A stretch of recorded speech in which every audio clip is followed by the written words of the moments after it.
round off today's 65th session.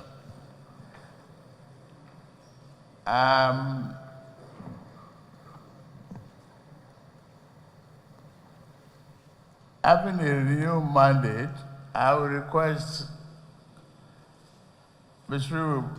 Faye to please become our special envoy along Togo to do a round clock walk with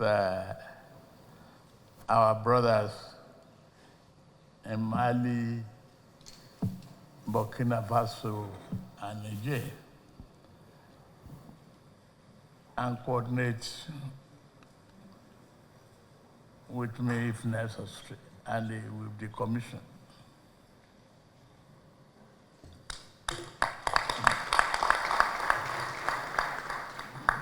Thank you, Mr. President. Jacques. Then you give the vote of thanks.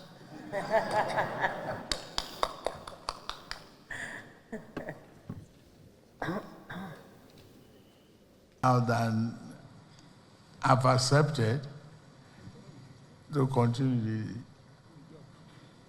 the service with great members and great minds that are committed to democratic value and the journey for us in the region. I'll continue my utmost best to serve our interests and build on democratic value and the structure that we inherited. Thank you very much, everybody.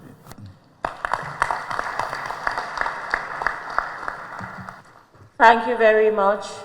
We have now come to the... I'm also fully aware of other challenges confronting our region, especially the economic hurdles that hinder our progress. To elevate our people from poverty to prosperity, it is imperative that we unite as a community and develop innovative approaches to unleash our vast economic potential. We must continue to identify and develop partnerships that promote investment in key sectors and promote regional trade. Furthermore, we must invest in our infrastructure and cultivate a conducive business environment to empower our communities to stimulate growth and build resilience against external shocks. Together, we can pave the way for a prosperous future for all ECOWAS sub-region. Excellencies, Head of State and Government, distinguished guests, I also acknowledge the financial challenges of our organization. Difficult economic conditions and consistent payment of financial commitments to ECOWAS have contributed to the current plight. To ensure ECOWAS has adequate resources for its program and activities, I urge all member states to ensure full compliance with the protocol on the community levy.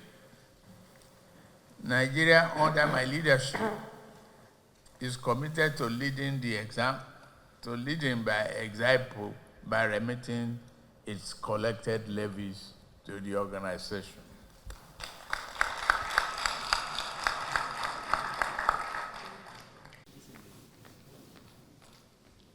Excellencies, the elections that have taken place so far this year and those that took place last year here in Nigeria, in Guinea-Bissau, in Sierra Leone, and Liberia show that despite all odds, democracy is alive in our region. We look forward to the consolidation of this trend in the region as we prepare for a major election in Ghana later this year. Excellencies, reminding ourselves of these positive developments is not in any form an exercise in self-glorification. Rather, it is a recognition of the progress we as a community have made. But the significance of these events and development is being overshadowed by the multidimensional challenges that our region faces. Our region is still confronted with multiple interlocking threats, including existential ones. These include climatic and man-made crises, leading to terrorism and violent extremism and food insecurity. Livelihoods continue to be threatened by illegal and unsustainable exploitation of our land, forest, and marine resources. Governance deficit and marginalization have strained social contracts, engendering bitter rivalries and unhealthy competition.